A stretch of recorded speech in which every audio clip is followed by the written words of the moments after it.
My name is Gabrielle. I'm an artist and teacher here on Skillshare, and today we're going to be drawing stylized female characters.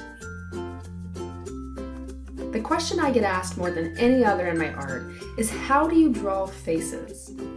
Little faces are so much fun to draw, so I'm really excited to teach this class. Today we'll be learning two basic but essential views, the front view and the 3/4 view.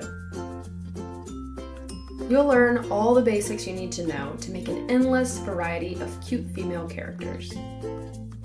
You can use any pencil and paper you have on hand to get started, but I'll also share with you all the materials I love to use. We'll talk about line quality and review the essential proportions of the human face. Then we'll dive right into the process of sketching female characters.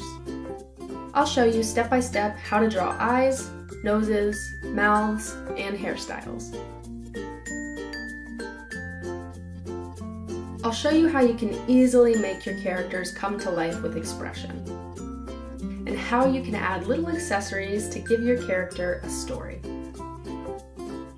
I believe even if you're a beginner, you can walk away from this class with a piece you can be proud of.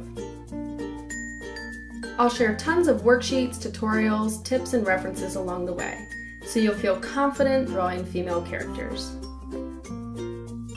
So are you ready to start creating? Let's get started.